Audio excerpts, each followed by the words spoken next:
spraying biodecomposers on agricultural fields to prevent stubble burning across the city.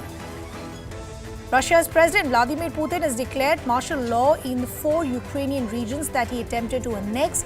Those regions are Kherson, Luhansk, Donetsk and Zaporizhia. In the backdrop, the mayor of Ukraine's capital, Kyiv, has gone on to say that several Russian rockets were brought down. After 4 years, Pakistan has been taken off the Financial Action Task Force's grey list. It was initially put on the list for deficiencies in its counter-terror financing and anti-money laundering regimes in 2018. The decision was taken after a court-on-site uncourt verification visit. It's a big reputational boost for the nation. German Chancellor has ordered his ministers to prepare for keeping the country's 3 remaining nuclear plants running until mid-April. Remember, Germany is at a juncture where it's trying to prevent an energy crunch due to cuts in fuel supplies owing to the Russia-Ukraine war. And before we go, in Seen Unseen today, visuals of a child studying with high energy in a school has now gone viral on social media. We leave you with this. Thanks a lot for watching.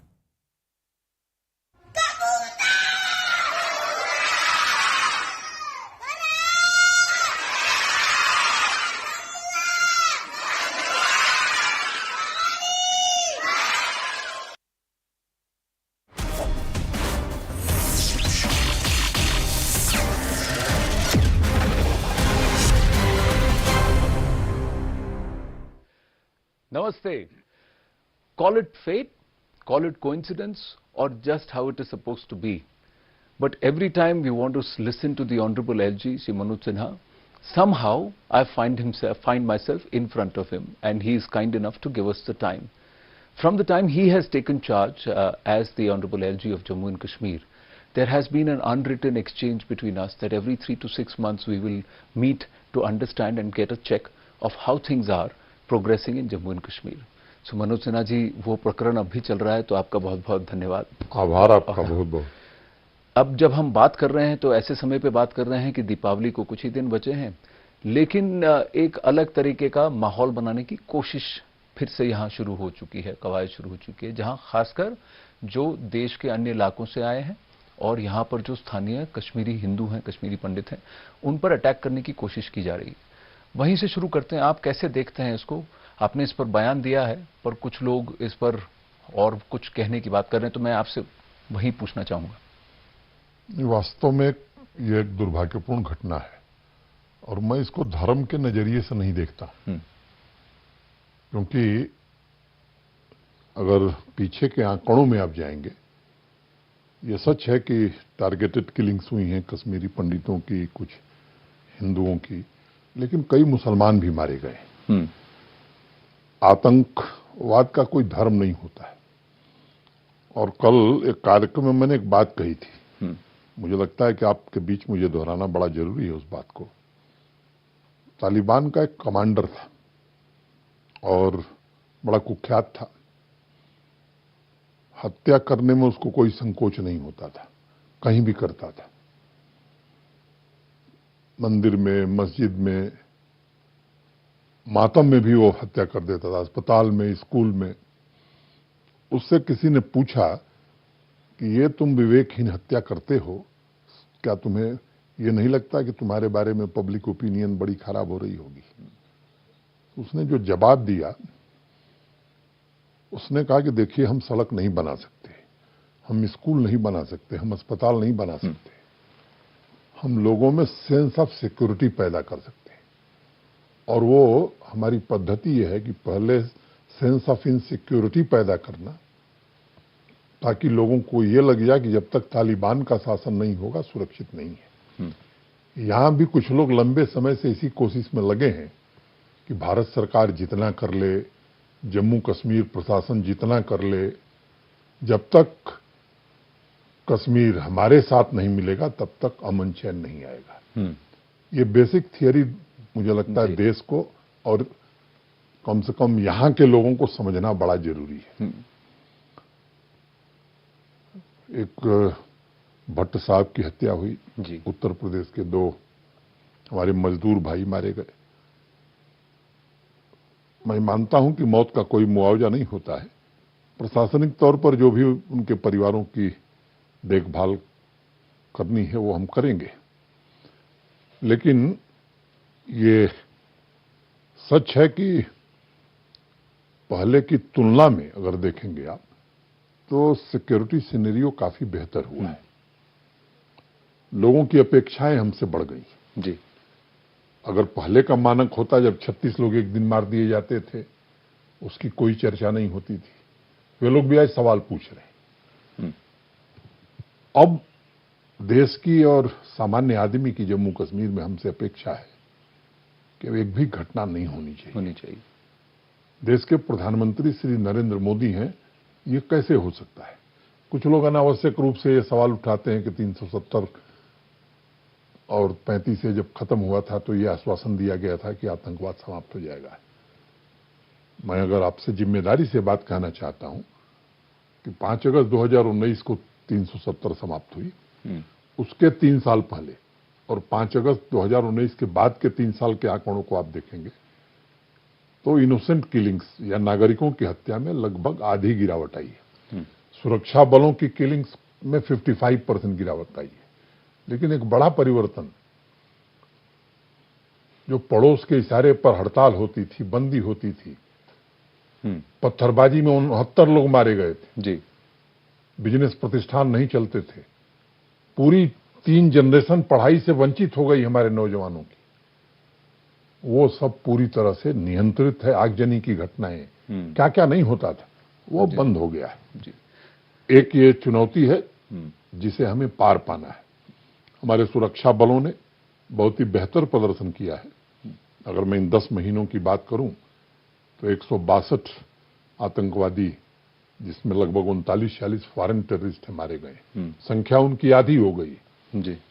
सीमा पर हमारे सेना के जवान दिन रात प्रहरी की तरह जुटे हैं कि इन्फिल्ट्रेशन ना हो, लेकिन अभी कुछ वो ताकतें हैं और खासतौर से हमारा पड़ोसी है जिसको ये बात पसंद नहीं है कि ये अमन चैन क्यों कायम हो रहा है। 1 करोड़ 61 लाख टूरिस्ट जम्मू कश्मीर में क्यों आ रहा है, यहाँ डेवलपमेंट के काम क्यों हो रहे हैं, वो जगह जहां कभी काम होते ही नहीं थे, सीनियर अफसर क्षेत्र में जा नहीं सकते थे, वहां गांव-गांव तक हमारा छोटा कर्मचारी पहुंच रहा है। ये कुछ लोगों को रास नहीं आ रहा है और इसलिए एक मैसेज देने की कोशिश हो रही है। हम स्थिति पर निगाह बनाए हुए हैं जी, पर अपने सुरक्षा तंत्र के लोगों से संपर्क कर रहे हैं जी। इसमें हम किस तरह से और आगे बढ़ें कि ताकि कोई घटना न हो, ये प्रयास हमारा जारी रहेगा। वो सरकारी तंत्र हो, फाइनेंस का तंत्र हो, मैं समझता हूं कि भारत सरकार के पैसे से आतंकवाद को बढ़ावा मिले, ये सिस्टम यहां चल रहा था। इन सब स्रोतों को पूरी तरह से बंद कर दिया गया है और अब हमारी कोशिश है बेहतर तालमेल बैठा करके इकोसिस्टम को पूरी तरह से समाप्त कर दिया जाए।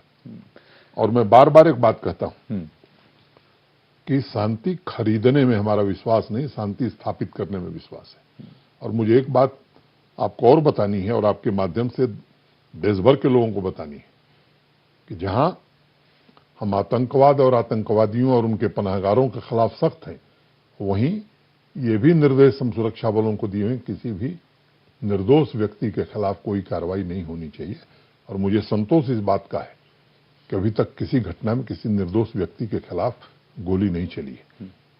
लेस मात्र भी संदेह हुआ तो जांच करके कानून के अंदर जो कठोरतम कार्रवाई है वो की गई है। पर एलजी साहब, मैं आपसे जानना चाहूंगा कि इस, जैसे आपने कहा इकोसिस्टम, इस इकोसिस्टम को हवा देने वाले और इसको बढ़ाने वाले कुछ लोग हैं और इनमें से अनायास से आवाजें निकलती हैं कि बाहरी लोग आपके काम को ले जाएंगे, यहाँ लोगों में एक सेंस ऑफ जस्टिस नहीं है, ये बात भी कहने वाले हैं। कहीं न कहीं ऐसा नहीं लगता कि इनको कंट्रोल करने की आवश्यकता है? जो आपकी बात से मैं पूरी तरह सहमत हूं कि जो लोग अनावश्यक बयानबाजी करके स्थिति को बिगाड़ने की कोशिश करते हैं, मुझे लगता है कि अब कानून को उनके बारे में भी विचार करना होगा। आतंकवाद में सीधे जो लिप्त हैं, जो उस इकोसिस्टम के हिस्सा हैं, उन पर तो हम कार्रवाई कर ही रहे हैं। अब हमें ये विचार करना होगा कि जिनके बयानों से आतंकवाद बढ़ता है या समाज में विद्वेष की भावना फैलती है, तो जो भी वैधानिक अधिकार प्राप्त हैं उन अधिकारों का उपयोग हमें करना होगा। कितना मुश्किल है इस माइंडसेट को हवा देने वाले, जिन्होंने 3-4 दशकों से एक माइंडसेट, एक मानसिकता मुझे को हवा लगता है कि मैं काउंटर आपको एक बात बताना चाहता हूं कि सामान्य रूप से यहाँ का आम आदमी उससे बाहर निकल चुका है। यहाँ का युवा बदलाव देखना चाहता है। यहाँ का युवा अब स्टार्टअप की ओर बढ़ना चाहता है, इनोवेशन की ओर बढ़ना चाहता है। आपको जानकर आश्चर्य होगा कि गांव-गांव में, हर इलाके में स्पोर्ट्स, जिस तरह से पिछले साल 17.5 लाख नौजवानों ने स्पोर्ट्स एक्टिविटीज में पार्टिसिपेट किया, इस साल 35 लाख लोग पार्टिसिपेट करें, इसका हम प्रयास कर रहे हैं। बच्चों को रोजगार मिले, इसकी हम कोशिश कर रहे हैं। अभी चाहे वो स्वतंत्रता दिवस हो या तिरंगा यात्रा हो, वे स्थान जो दूसरे कारणों से जानते थे, वहां 8-8 हजार, 10-10 हजार लोग तिरंगा लेकर के भारत माता की जय का नारा लगा रहे थे। गांधी जयंती के अवसर पर बच्चों ने जिस तरह से पूरे जम्मू कश्मीर में भाग लिया है, वो निश्चित रूप से सराहनीय है। उनका माइंडसेट बदल रहा है। कुछ लोगों की जागीर खतरे में पड़ गई, उनको लग रहा है कि ये क्या हो रहा है, वो हवा देने में लगे हैं। और ये किसी को इजाजत नहीं दी जाएगी कि जम्मू कश्मीर की स्थिति को किसी प्रकार से वो बिगाड़ने की कोशिश करें। आपको भी कार्यकाल में काफी थोड़ा अब समय भी हुआ है और काफी चैलेंजेस से आप गुजरे हैं, खासकर एडमिनिस्ट्रेशन को लेकर। कहीं आपने देखा कि इस इकोसिस्टम ने एडमिनिस्ट्रेशन के अंदर भी अपनी जड़ें जमा ली थी, जिसकी वजह से काम डिले? मैंने आपको पहले ही कहा कि सरकारी मशीनरी में भी ये लोग घुस गए थे। उन्हें भी चिन्हित करके इस तंत्र से बाहर करने की कोशिश हुई है। एक सफाई अभियान 42 लोग निकाले गए और जो लोग भी इस तरह का काम किए हैं, कर रहे हैं, उन्हें चिन्हित करने का काम लगातार जारी रहेगा और सिस्टम से बाहर उन्हें किया जाएगा। एक और है कि स्कूलों में, एजुकेशन सिस्टम में भी, आज ही आपकी एक हायर एजुकेशन काउंसिल की मीटिंग की अध्यक्षता की आपने, बहुत यूनिक पहल है वो। पर इस एजुकेशन सिस्टम में भी ये घुसे हुए थे और जहां पर इनको अलाउ किया गया था कि ये घुस जाएं और वहीं से ब्रेन वॉशिंग का ये काम शुरू हो जाए, तो उसकी भी हर लेवल पर उसकी पूरी चिंता की गई है। अब करिकुलम हमारा, चाहे वो स्कूल एजुकेशन का हो चाहे हायर एजुकेशन का, वो पूरी तरह से बच्चों में साइंटिफिक टेम्पर पैदा करने वाला बनाया गया है। तो एक कोशिश थी कि यहाँ के बच्चों को दूसरी राह पर ले जाने का, एक अलग टेम्पर की कोशिश, वो उससे मुक्त हो गया है करिकुलम।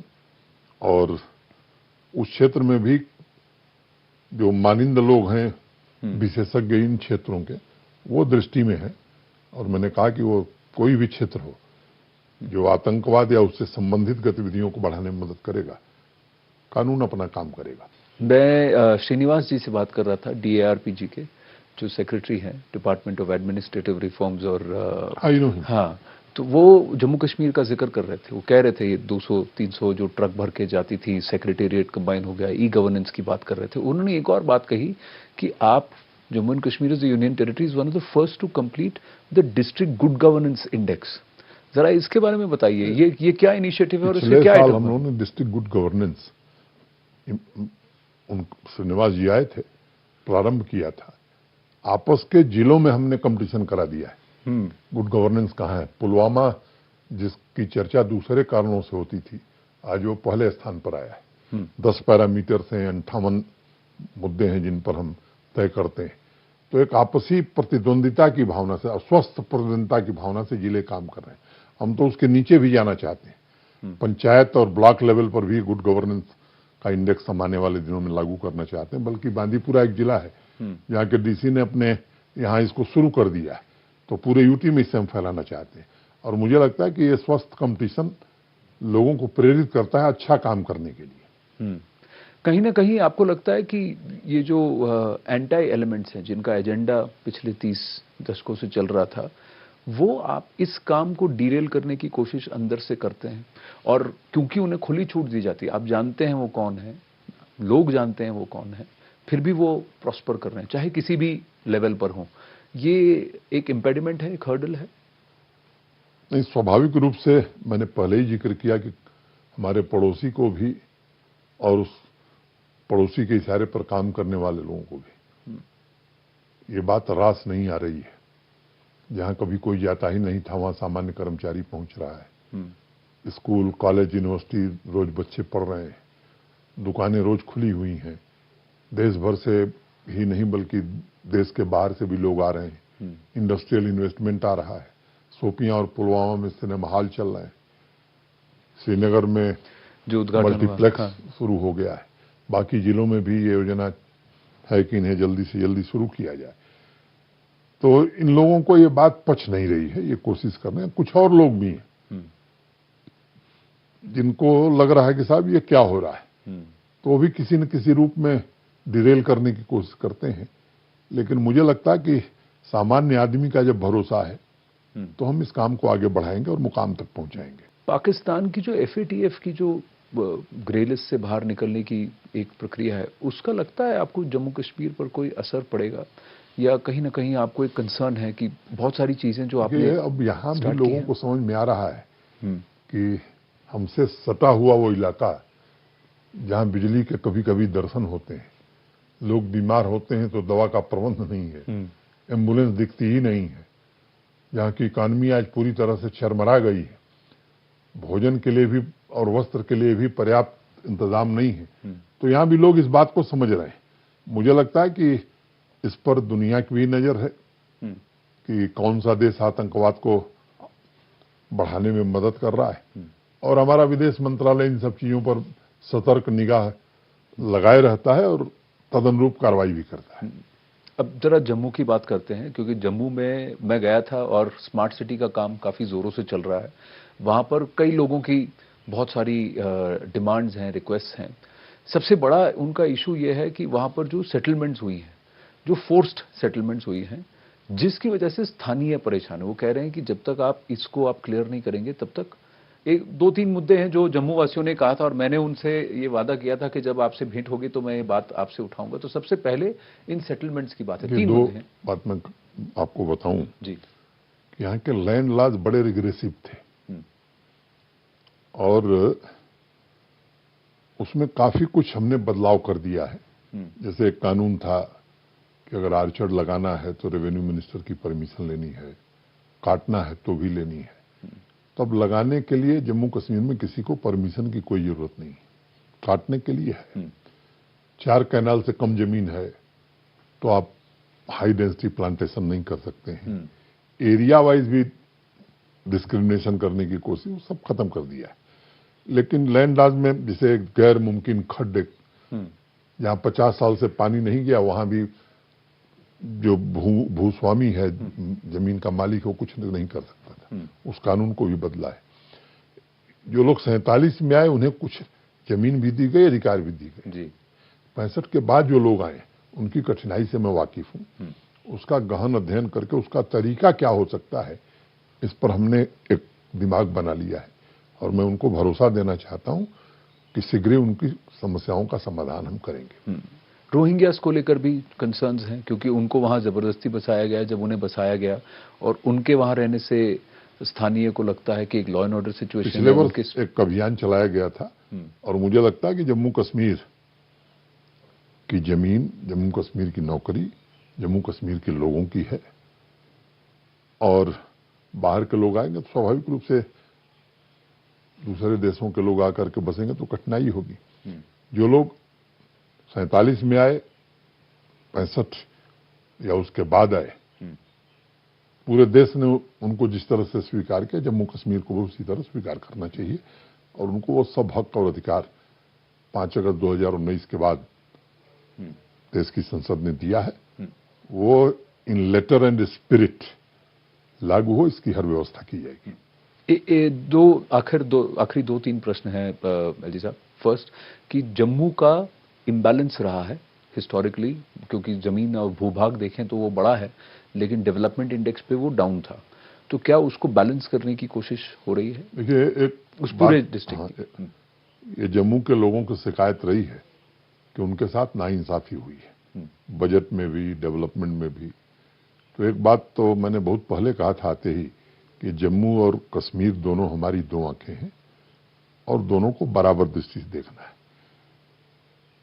और कनेक्टिविटी का जहां तक सवाल है, जम्मू के कुछ दुर्गम इलाके वास्तव में अच्छी सड़कों के न होने के कारण, क्योंकि वहां भी बहुत ही अच्छे अच्छे टूरिस्ट स्पॉट्स हैं, अनएक्सप्लोर्ड है, और वहां ये काम बड़ा तेज गति से हो रहा है। पहाड़ी इलाकों में सड़क बनने में थोड़ा समय लगता है, लेकिन मैंने जैसे पहले ही कहा कि 1 लाख करोड़ रुपए के हाईवे और टनल के काम चल रहे हैं, उसमें जम्मू रीजन में पर्याप्त काम है। अब लोग व्यग्र हैं कि जल्दी बन जाए जी। यहाँ की भौगोलिक चुनौतियों को, टोपोग्राफी को ध्यान में रखते हुए थोड़ा समय लगता है, लेकिन मैं आश्वस्त हूं कि आने वाले 2 वर्षों में जम्मू रीजन की भी कनेक्टिविटी पूरी तरह से बेहतर हो जाएगी।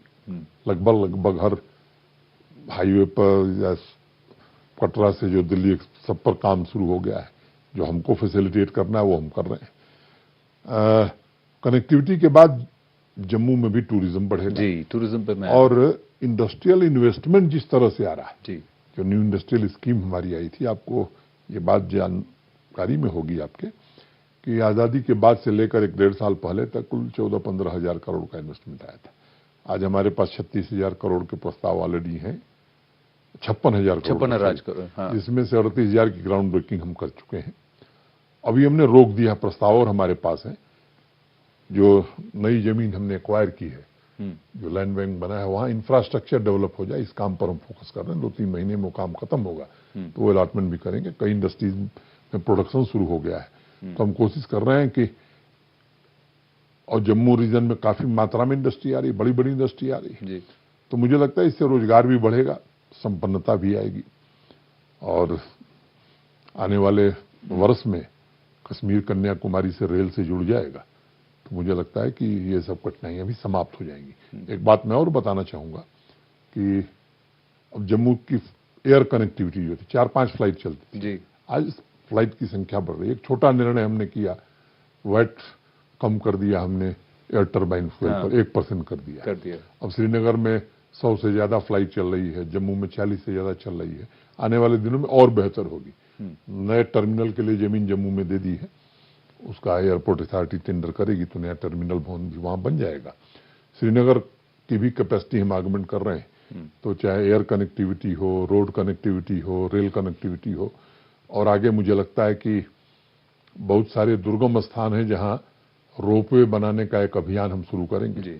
और पहले खासतौर से वैली में वाटर कनेक्टिविटी भी थी, उसके भी रिवाइवल पर हम ध्यान दे रहे हैं। तो वो जो ओल्ड एक वाटर सिस्टम्स हुआ करते थे जो ड्राई हो गए, तो उसको रिवाइव करने की बात कर रहे हैं। एक और है कि कश्मीरी पंडित एंड कश्मीरी हिंदू कम्युनिटी वो रीसेटलमेंट की बात कर रहे हैं, और वहां पर एक डिफरेंस है कहीं ना कहीं, आप प्लीज बताइए। वह जहां प्रशासन ये कह रहा है कि आप आइए और जहां आपके पुश्तैनी गांव है जहां थे आप आकर वहां बसिए, उनका ये कहना है कि उन्हें ऑन ब्लॉक एक जगह पर बसाइए ताकि उनका एक इलेक्टोरल वेट हो, ताकि उनकी बात नंबर्स के बेसिस पे सुना जाए। आपके पास भी सुझाव आए होंगे। मैं आपको 2 बात बताता हूँ, इसको पहले अलग करते हैं। जी। एक हमारे गवर्नमेंट एम्प्लॉई हैं लगभग 6,000 के आसपास, जो कश्मीरी माइग्रेंट हैं, जिन्हें आप पंडित कहते हैं, और 3,000 माइनॉरिटी के लोग हैं जम्मू रीजन के, जो है काम करते हैं। जी। पीछे जब राहुल भट्ट की हत्या हुई थी, या रजनी बाला शिक्षिका, तो स्वाभाविक रूप से एक आक्रोश, एक भय था लोगों में, और उनसे बातचीत भी मैंने की, निरंतर बातचीत की। एक सेल बनाया अपने ऑफिस में, उनकी समस्याओं को कैसे दूर किया जाए, और जो उनके इश्यूज थे वो हमने काफी हद तक लगभग सभी रिजॉल्व कर दिए। अब घर तुरंत हम दे नहीं सकते, लेकिन अभी इस महीने में ही करीब 1,500 घर हम उनको देने जा रहे हैं। आने वाले 1 वर्ष 1.5 वर्ष में जो प्लान था, कभी जमीन नहीं मिलती थी तो नहीं बनता था, वो सब हम पूरा कर लेंगे। वहां क्लस्टर सिक्योरिटी रहे जी। और दूसरा कि रिमोट एरिया से हटा करके उनको डिस्ट्रिक्ट हेडक्वार्टर्स पर, या बहुत रूरल डेवलपमेंट का कोई कर्मचारी है तो अब वो शहर में नहीं आ सकता है, तो नियरेस्ट सेफेस्ट जगह पर पुलिस से इवैल्यूएशन करा करके उनकी तैनाती की है। और तीसरी बात की साइलोज में किसी की तैनाती नहीं है। अच्छा। अकेले कोई एक जगह नहीं है, वहां 2-3 और समाज में यहाँ भी एक बड़ी संख्या है जी कश्मीर में भी, जो चाहती है कि वो रहें, शांति से रहें, काम करें। कुछ बहुत थोड़े से लोग हैं जो इस तरह का माहौल बनाना चाहते हैं। एक उनका बड़ा मसला था पीएम पैकेज के इम्प्लांट का, क्योंकि वो सुपर न्यूमररी अपॉइंटमेंट हुआ था जी।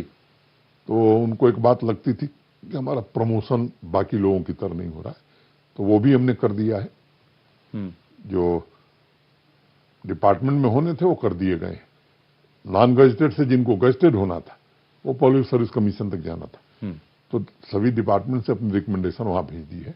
जब ये अपॉइंट हुए थे जिस ईयर में, उसके 1 साल पहले का प्रमोशन अभी 3 महीने में हो जाएगा, उसके बाद इनका भी हो जाएगा।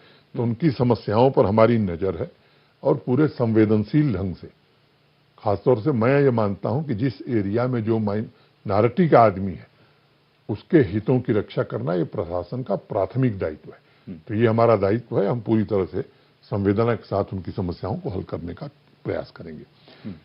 एक यहाँ कानून था जी जो इम्प्लीमेंट नहीं होता था, कई लोग जमीन घर बार छोड़ करके, तो अभी तक काफी जमीन हमने रिट्रीव की है। कई पोर्टल खोला था ना कि आपको पोर्टल वो अभी फंक्शनल है। और कई चीजें जो है वो रेवेन्यू कोर्ट में, तो उसमें थोड़ा टाइम लगता है जी। जैसे कोई कह रहा है कि ये डिस्ट्रेस सेल हो गई हमारी, जबरदस्ती धमका के ले लिया गया, तो उसको भी हम देख रहे हैं। तो मैं समझता हूं कि हर तरह से हमने कोशिश की है। और जो बात आपने कही, तो कुछ बड़ी टाउनशिप यहाँ बनाने के अंतिम चरण में हम हैं। जिस दिन उसका शिलान्यास होगा आपको निमंत्रण में जरूर, मैं तो जरूर आऊंगा, क्योंकि उनका ये कहना है कि जब तक एक मैं आपकी बात समझ गया और उनकी भावना भी मैं समझ गया। वही अगला प्रश्न आता है कि डिलिमिटेशन की प्रक्रिया हो गई, नेता कह रहे हैं चुनाव कब कराएंगे, मीडिया पूछ रही है चुनाव कब कराएंगे। मैं आपसे ये पूछ रहा हूं कि जनता क्या चाहती है? जनता एक centrally administered Jammu and Kashmir थोड़े टाइम के लिए चाहती है, या जनता भी चाहती है कि फिर से नेता आ जाएं और कंट्रोल एक इलेक्टेड रिप्रेजेंटेटिव्स के पास चला जाए? इस एक प्रश्न में कई सवाल आपने जी दिए, एक एक करके मैं बताता हूं। डिलिमिटेशन की प्रक्रिया पूरी हो गई। डिलिमिटेशन कमीशन के जो नॉर्म्स हैं, मैंने बहुत बारीकी से अध्ययन किया है। लंबे समय बाद मुझे लगता है कि जम्मू कश्मीर में नॉर्म्स के आधार पर डिलिमिटेशन हुआ है। चुनाव कब होंगे, संसद में ये बात देश के गृह मंत्री जी ने कई बार कही कि delimitation first, then election, then statehood at appropriate time. तो अब इलेक्शन का टाइम आ गया है। अब काफी पुरानी वोटर लिस्ट है, मतदाता सूची जी। तो जब भी कोई नया चुनाव होता है तो मुझे लगता है कि नए मतदाताओं का इनरोलमेंट आवश्यक होता है। वो काम चल रहा है। नवंबर तक चुनाव आयोग ने वो समय दिया हुआ है। तो एक बार मुझे लगता है कि मतदाताओं के पुनरीक्षण का, उनके इनरोलमेंट का काम खत्म हो जाए। चुनाव कब होंगे ये तारीख चुनाव आयोग तय करती है, जो एक भारत में संवैधानिक संस्था है और अब तक बहुत बेहतर काम किया है हमारे चुनाव आयोग ने। प्रशासनिक तौर पर जब हमसे सलाह मांगी जाएगी जरूर हम सलाह देंगे, और कानून व्यवस्था या सुरक्षा की स्थिति की दृष्टि से यहाँ चुनाव आयोग जब भी निर्देश देगा हम चुनाव कराने के लिए पूरी तरह तैयार हैं। कुछ लोगों को जान करके अगर नासमझ बन रहे हैं तो मुझे लगता है कि उनको समझाया नहीं जा सकता है। किसी की आंख है, नहीं देख रहा है तो उसको कैसे दिखाएंगे? अगर किसी को नहीं दिखाई पड़ा तो उसको चश्मा लगा सकते हैं। कुछ लोग हैं जो इस तरह की बात करते हैं। तीसरी बात, जनता क्या चाहती है? मुझे लगता है कि मेरा हक नहीं है कि जनता क्या चाहती है इस विषय पर मैं राय रखूं, लेकिन आपसे मैं एक अनुरोध जरूर करूंगा कि आप आए हैं तो जरा जनता से बात करिए और जनता की क्या राय है ये देश को जरूर बताइए। जी, जनता की राय ये है कि ऑल्टरनेटिव लीडरशिप को और ज्यादा बढ़ाने की और उसको जगह देने की जरूरत है। जो ट्रेडिशनल लीडर्स हैं उनको थोड़ा सा उनका वेटेज कम करने की जनता की राय देश को बताइए। अंतिम प्रश्न आपसे, दीपावली आप कहाँ मना रहे हैं? और आप वापस उत्तर प्रदेश गांव अपने जाएंगे या अपने घर जाएंगे, बिहार जाएंगे, या फिर मैं तो उत्तर प्रदेश का रहने वाला हूं और दीपावली में डल के किनारे मना रहा हूं। कहीं दिया कि दीपावली हो रही है, हम लोग डल की दीपावली दल के सामने दिया जलाएंगे जी। वाह। तो प्रधानमंत्री का कहीं ना कहीं अटकलें लग रही हैं कि वो अयोध्या जाएंगे, आप कह रहे हैं कि आप दल में दीपावली मनाएंगे दिया के साथ। प्रधानमंत्री जी का प्रोग्राम मुझे नहीं मालूम है, सामान्यतः आपने देखा है कि हर बार दीपावली पर वो देश के सैनिकों के साथ रहे हैं, तो उनका अपना एक नजरिया है और मैं समझता हूं कि मुझे कोई उस बारे में जानकारी नहीं है, लेकिन हाँ, हम लोग जरूर डल के किनारे श्रीनगर के लोगों के साथ, वैली के लोगों के साथ दीपावली मनाएंगे। और मैं आपके चैनल के माध्यम से जम्मू कश्मीर के हर नागरिक को दीपावली की हार्दिक शुभकामना देता हूं और उम्मीद करता हूं कि जम्मू कश्मीर और आने वाले समय में आर्थिक रूप से संपन्न हो। बिल्कुल, दीपावली पर यही प्रार्थना मेरी है भगवान से। जी, आपको भी दीपावली की बहुत बहुत शुभकामनाएं। आपको भी बहुत बहुत शुभकामना। दीपावली बहुत मंगलमय हो आपको, आपके पूरे चैनल को, पूरे देश को, पूरे जम्मू कश्मीर को। बहुत बहुत धन्यवाद। नमस्कार, धन्यवाद।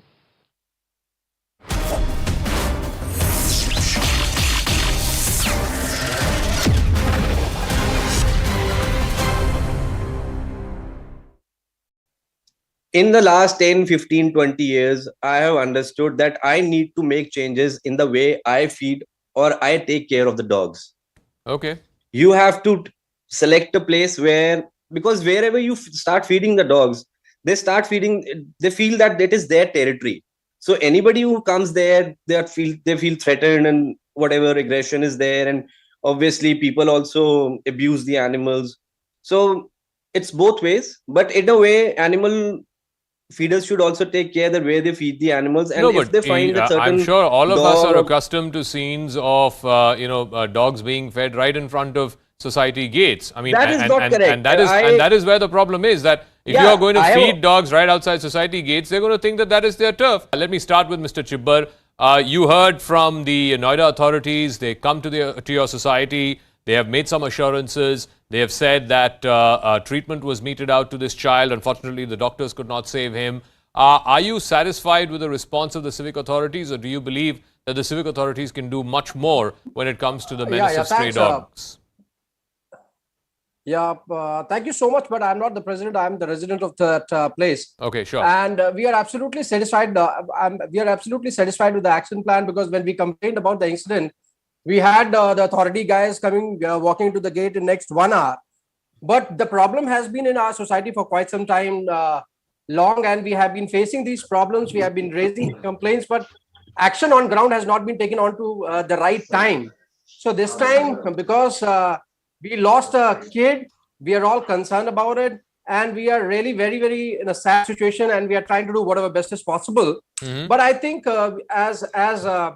as citizens, we have to be more responsible in our action plan to how do we actually deal this menace, because there are court rules, and there is a society, and there are animals. So we need to find a midway where adjustments can be made and everybody can live in peace and harmony. Okay, I want to ask Gauri Molekhi, as per the animal birth control rules that were drafted by the centre a few years ago, it contravenes all state and municipal acts which mandate the removal of straying animals from streets and public places, both for the protection of people as well as animals. India has the highest number of rabies cases in the world. Around 33% of all rabies cases in the world happen in India, followed by Congo. According to a conservative WHO estimate, there are about 20,000 annual rabies deaths in India. Is it time, Gauri Molekhi, that we come together, sit down on the table and address this as a real problem, particularly in our urban centers? Why should 20,000 people die in our country because of rabies in this day and age? Yeah, you're absolutely right. These are unnecessary deaths which can be prevented, and a regime had been brought in, recommended by the World Health Organization, which was adopted as a set of rules in India, not just a few years ago, but 22 years ago. The statutory responsibility of local authorities is to run a robust animal birth control program. If we just look at this incident that has happened in Noida very dispassionately and just to diagnose where and who went wrong, I'd say squarely it is the fault of the Noida authority. For the past 3-4 years, we've been telling them that the program is riddled with corruption, and hardly any sterilization is happening, and a lot of relocation is happening. People want dogs out of their societies. They're picked up and thrown somewhere else in some other locality where they fight for territory, and aggression gets aggravated. This is a result of exactly that. It was a ticking time bomb, very unfortunate and avoidable situation. only if we learn to mend our ways now and run a proper, robust, scientific animal birth control program, and not probably go back to the municipal corporation law era of the British, when Indians and dogs and whatever were not allowed in certain areas, and Okay. that did not solve the problem. I mean, during the municipal corporation laws, when they were enforced, did that solve the problem of dogs? No, it did not. For centuries, it did not, which is why for developing countries that have an urban solid waste problem, there are scavenging animals, and to get rid of them, one has to apply science. You cannot have an eye for an eye and let's kill all the dogs right now, or let's remove them and put them in some shelters. It's not going to be scientific. Moreover, the rules provide that if a dog is aggressive, then in the animal birth control center, it can be put under observation, which where it can either die of rabies, or if it mends its ways, But it Gauri comes back Malaki, to its original place. why then is in a country like ours, the estimate of the number of dogs that have been sterilized is less than 10% out of a possible 60 million dogs across the country? Less than 6 million have been sterilized. Surely then you would agree that there is a problem of non-sterilized dogs, and particularly in urban centers like Delhi NCR, or you saw what happened in Kerala a few months ago. If you have a large number of non-sterilized dogs out there, surely it's an invitation to kill. Zero resources by the center towards the animal birth control program. Municipal corporation not even understanding their duty, let alone trying to implement it properly, and state governments not monitoring the animal birth control program as has been directed by the Honorable Supreme Court. These are the gaps. Okay, If only I've got a bunch of callers. Resources, I want to go to them first, and then I'll go across back to the rest of our guests. Mr. Kulamani Mishra is calling us from Bhubaneswar. Mr. Mishra, good evening. Good evening, sir. Go ahead with your question, yes. Hello. Yes, go ahead with your question, I can hear you. Actually, this dog menace is very distressing. And in our colony also, it is a colony of 210 families. The pet dog kept by the owners or tenants is also highly distressing and disturbing.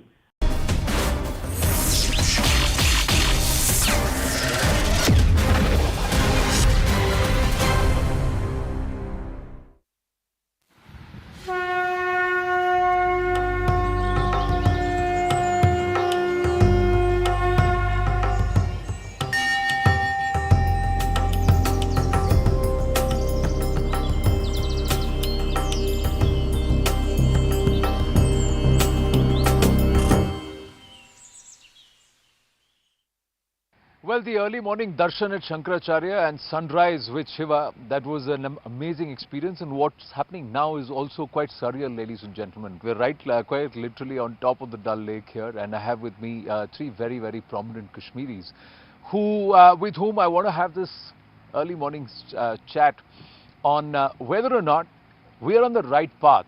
Jammu and Kashmir, 3 years since abrogation, is on the right path. There is a lot of weeding out of those who are existing to try and derail the system. But has the mindset been attacked? The mindset that was sowing the seeds of separation, the mindset that was sowing the seeds of divide, the mindset that actually scratched through and tore through this entire syncretic culture, ethos of Jammu and Kashmir. Is that being attacked? Let's ask these questions, and also what more needs to be done. I have with me Sanjay Tikkuji, President of the Kashmiri Pandit Sangharsh Samiti with us. We've got Sahil Bashir Butt, who's a political activist. He's an engineer, a businessman, and also a leader of the BJP, wearing a lot of hats. Sahil, lovely to have you with us. And Yana Mir, she's Editor-in-Chief, the Real Kashmir News, and you're also President of All JK Youth Society. So namaste and thank you very, very much. Wonderful to have you with us. Sanjay ji, first तो कि हम बात क्यों कर रहे हैं, हम बैठ के कहवा पी के let's just enjoy the view. That's the first thought. Sure. But this is the beauty of Kashmir. Yeah. 3 years, in the last 3 years, have things really changed? And what more needs to be done? Whatever is happening in the valley, either by this government or by the previous governments, there is a misconception in the general Muslim public in the valley that the Kashmiri Pandits are behind that. Okay. So that it starts way from 1931, then 1947, and 57, and it goes on still. And it is in the minds of the most of the majority, within the majority community, that everything is on the behest of the Kashmiri points, which is absolutely rubbish, because it was just created by the one of the particular party who runs the show right from 1947 till recently, because we as a Kashmiri points have been labeled as Jansanghi and the Indian agents.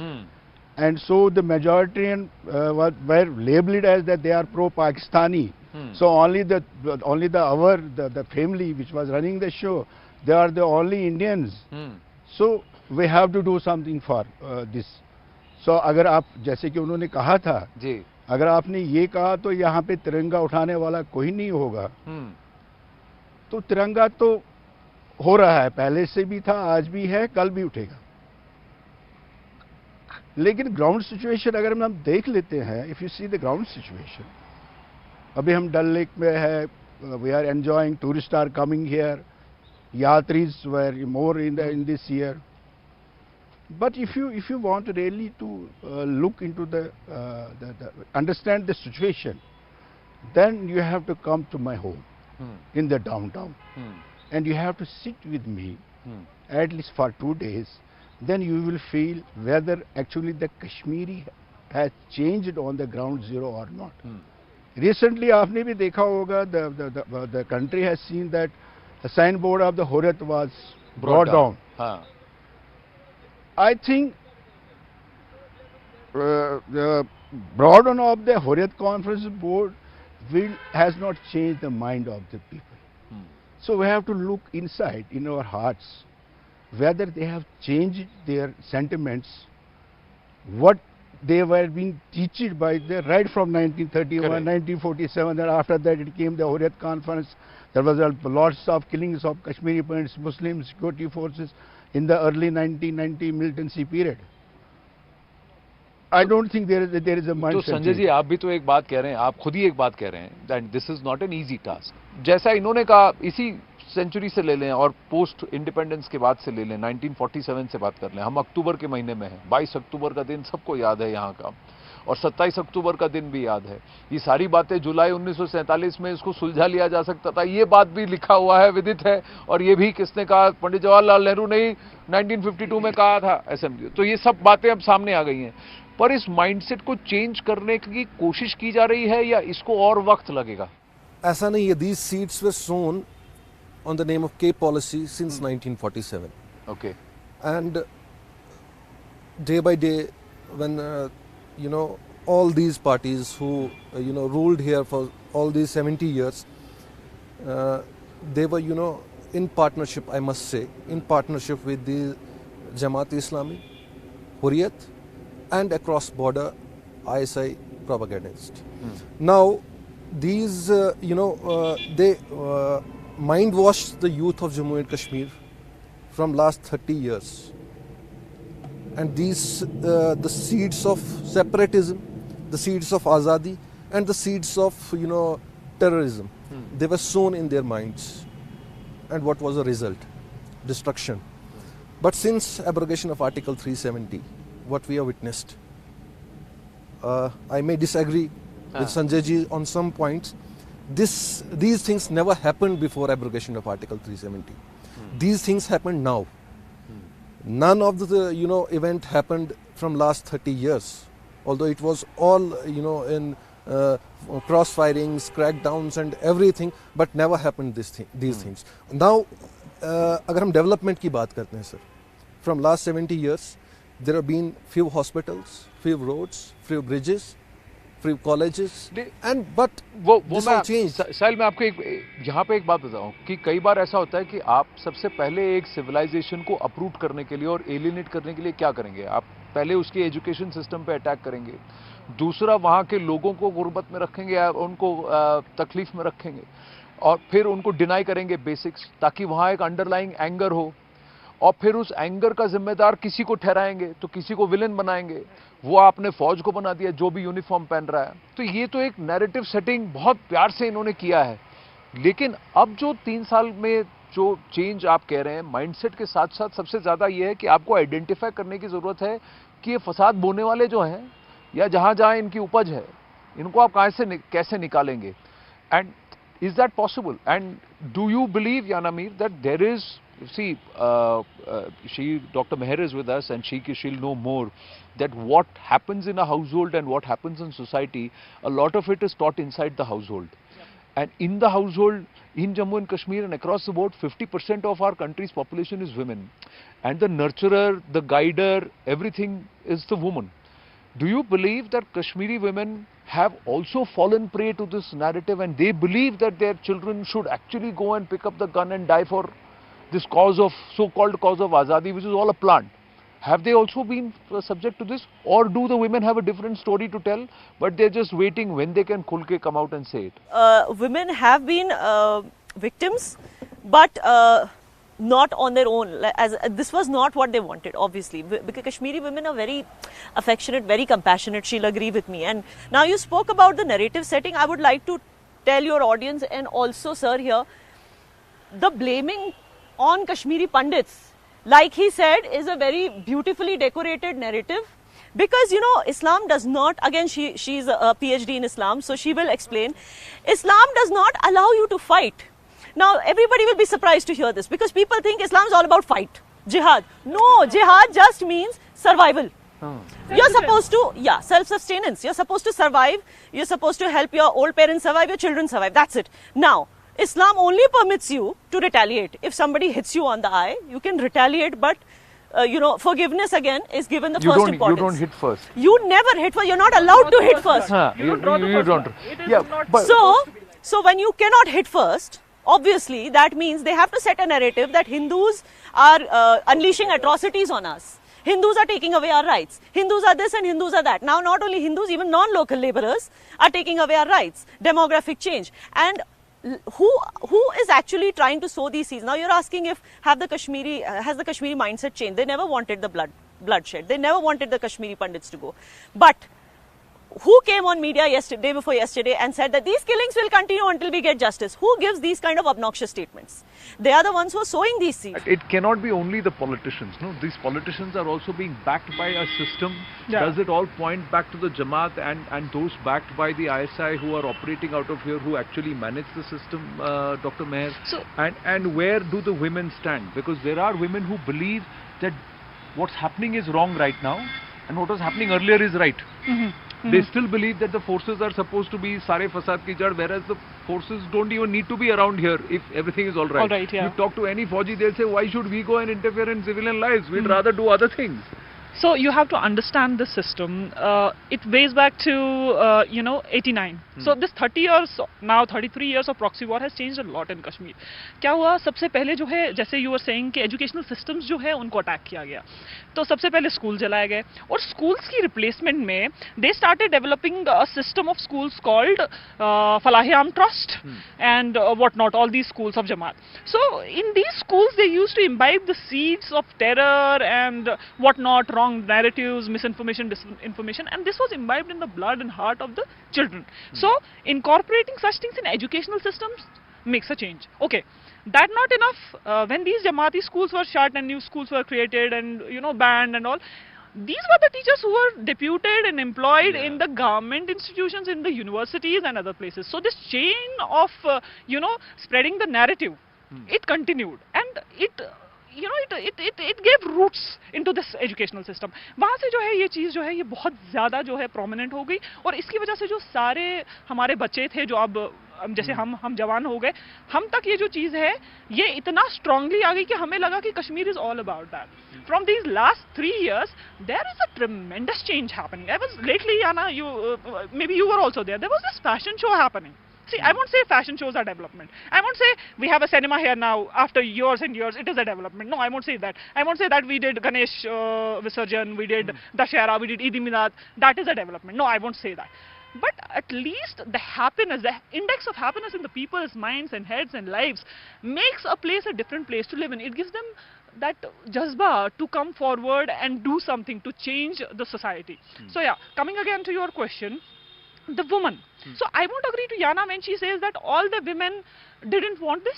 Some of the women were fed in a manner. I won't say they wanted it. but they were fed in a manner, they were conditioned, the societal conditioning was such that they found, in one of my speeches I have said, that the women in South find romanticism in these dark things of terrorism. I was speaking, I have spoken to a lot of Pandit families and they said कि हमें हमारे the next generation, 90s के बाद जो बाहर पैदा हुए हैं, उन्होंने बस एक ही चीज कही है कि हमें सिर्फ एक चीज सिखाई गई कि पढ़ो, ज्ञान, knowledge is important. आपके पास ज्ञान है तो जो भली सब छिन जाए वापस आ जाएगा.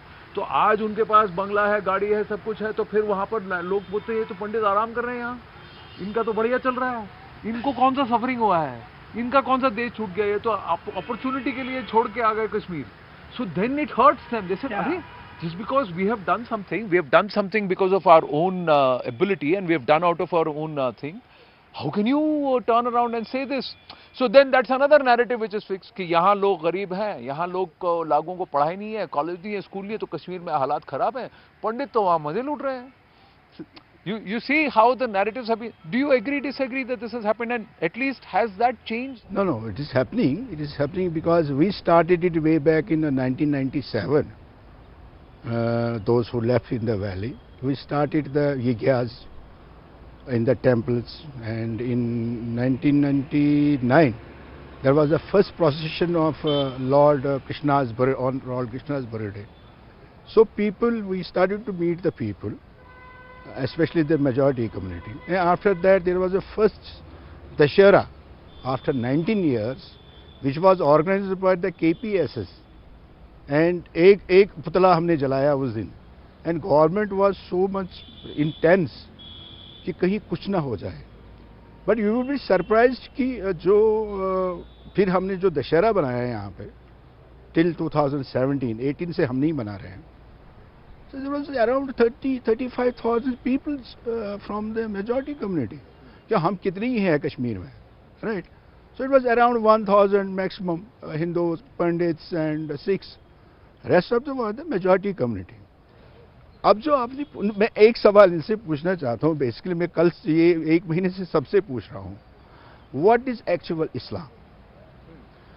क्या इस्लाम ये है कि अगर एक बेगुनाह को मारा जाता है तो सारी इंसानियत का खून हो जाता है, या वो इस्लाम जिस इस्लाम के ऊपर यहाँ पे हजारों लोग मारे गए, मैं खाली कश्मीरी पंडितों की बात नहीं करूँ, सरदार भी मारे गए, मुस्लिम्स भी मारे गए, मुसलमान भी मर गए, तो एक्चुअली जितने भी हमारी प्रीचर्स जो है, जो मौलवी साहिबान हैं यहाँ पे, मैंने लास्ट ईयर 5 अक्टूबर से मैं अपील करता रहता हूँ उनसे अपनी सोशल मीडिया के थ्रू भी, 1-to-1 में भी, कि आप प्लीज ये बता दीजिए कि एक्चुअल Islam है क्या? So yes, the hadith you quoted that killing a human is killing of humanity is absolutely true, and the Prophet was very compassionate. Everybody has to understand कि इन लोगों ने, मैं आपको कह रही हूँ ना, this society shifted from matriarchal to patriarchal to radicalized to a Puritan Islamic society, and Puritan Islam does not mean pure Islam. It means मैं जो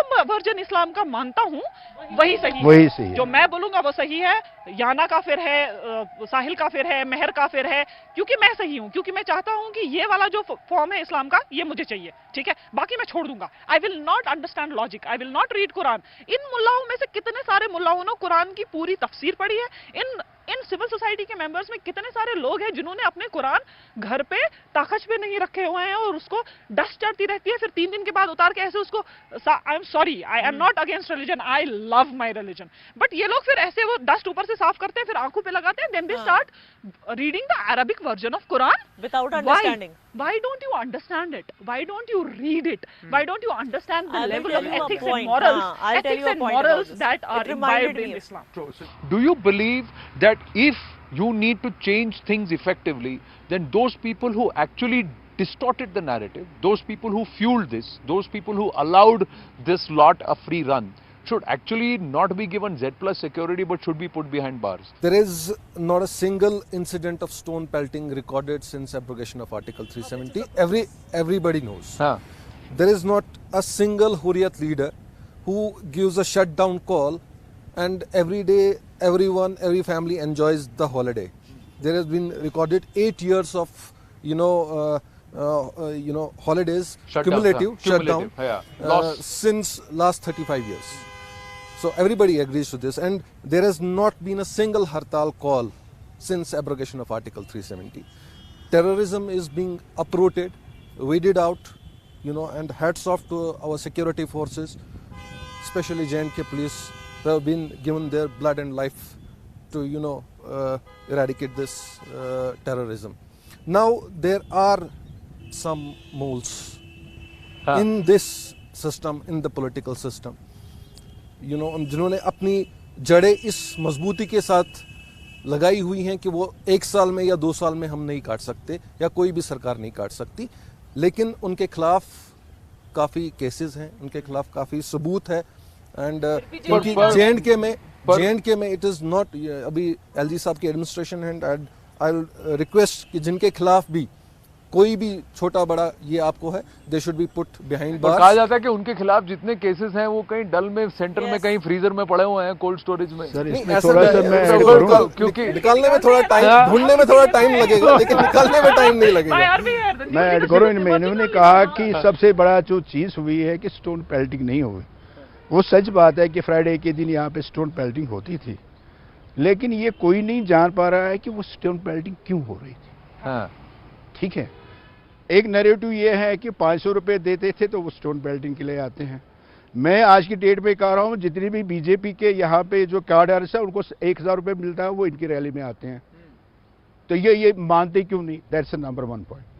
वह ये हाइब्रिड मिलिटेंट्स कैसे बढ़ गए, इसके ऊपर जरूरी बात करनी पड़ेगी। लिविंग असाइड कि पंडितों के साथ क्या हुआ, इनके साथ क्या हुआ जी, 2 चीजें हैं। ये हाइब्रिड मिलिटेंट रातों रात नहीं बनते हैं। एंड नंबर 2, जो यहाँ पे जो ये लोग सभी कह रहे हैं, इन्होंने, मैम ने भी कहा कि हालात ठीक है, सब कुछ ठीक है, जब तक दिल से, माइंड से लोगों का जहन चेंज नहीं हुआ, 1947 से लेके आज तक bearing five ratio of the majority community जो दिल से हिंदुस्तानी थे वो आज भी है। क्योंकि आप लोग क्या करते हो वहां से, दिल्ली से, मैं आपकी बात नहीं कर रहा हूं, जो दिल्ली में होते हैं 1947 से लेके आज तक भी उनको लग रहा है कि ठीक है मेरे पास 10 बंदे आ गए तो ये सब कुछ ठीक होगा। वो नहीं है।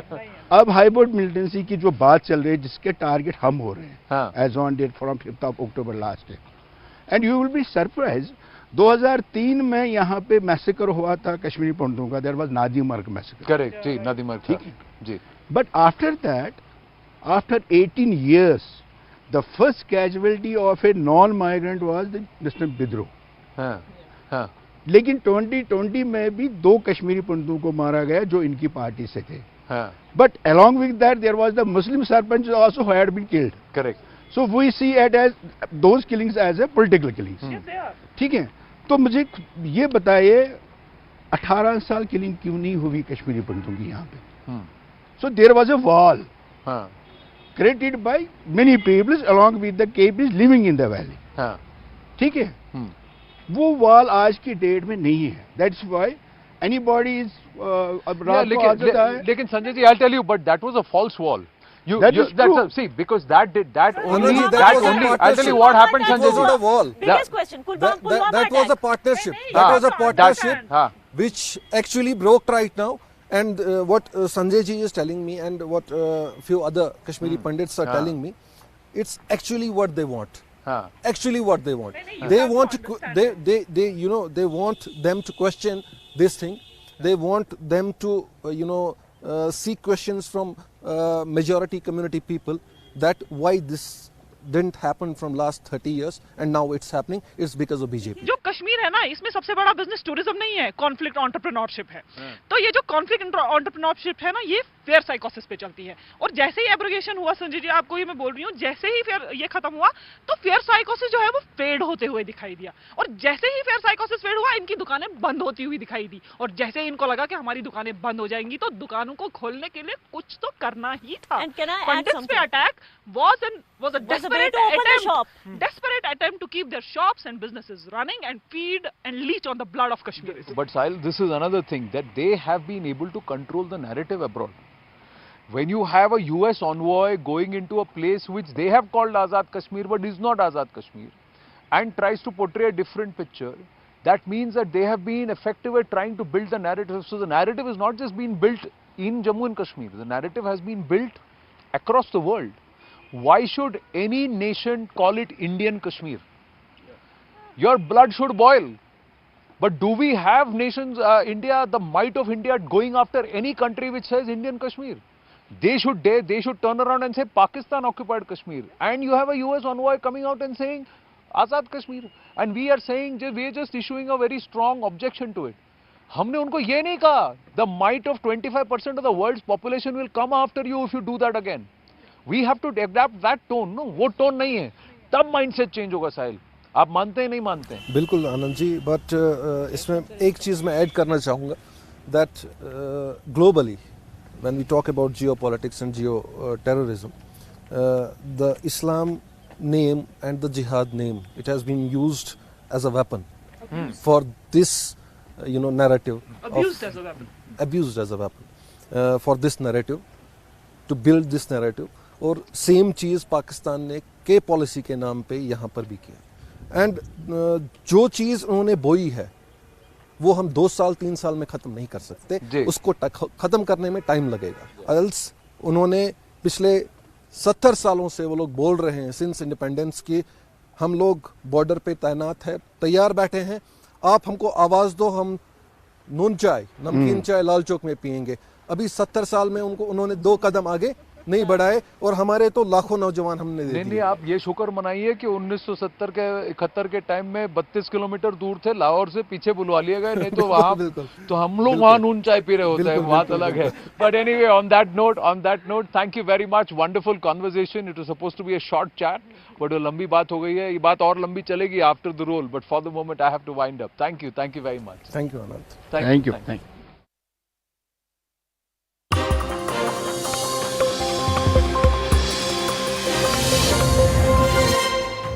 Good evening, this is Brass Tacks. I'm Zaka Jacob. We're starting off with a piece of breaking news that's coming right through. The government of India has now issued a formal advisory for all Indians living in Ukraine, asking them to leave at the earliest. This is in light of the deteriorating security situation. It's also advised Indians intending to travel to Ukraine to postpone or avoid traveling to that country in light of the recent escalation in hostilities in Ukraine. Remember, when the war began earlier this year, India had to undertake a massive evacuation operation that lasted for weeks. A large number of them students who were studying in different colleges and universities across Ukraine. A large number of them had been brought back to India.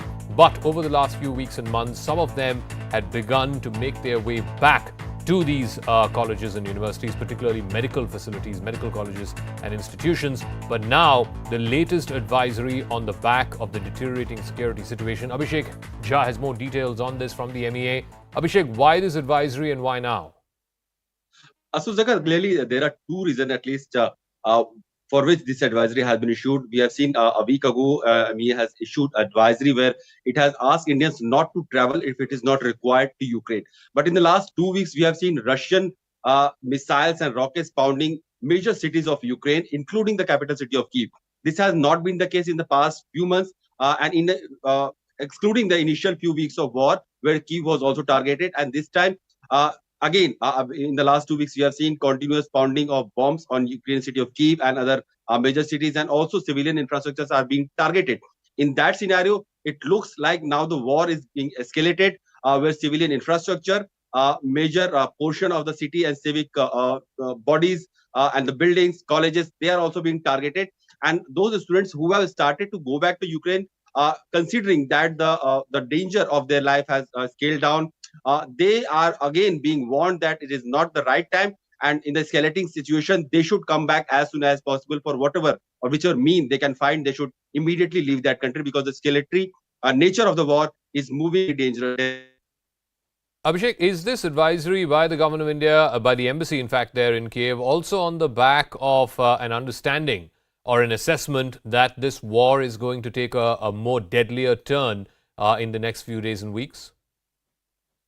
Of course, in the last advisory that was issued by the Indian embassy, it has clearly said that those who are not in Ukraine need not to come to Ukraine for any, unless it is required urgently. And also those who are in Ukraine they should be in regular touch with the embassy officials so that in case of urgency or in case of any untoward situation, they should be called back or contacted and can be rescued safely, because we have a very nightmarish experience and memory of the last time when about 20,000 students were stuck in Ukraine, and Prime Minister Modi had to intervene.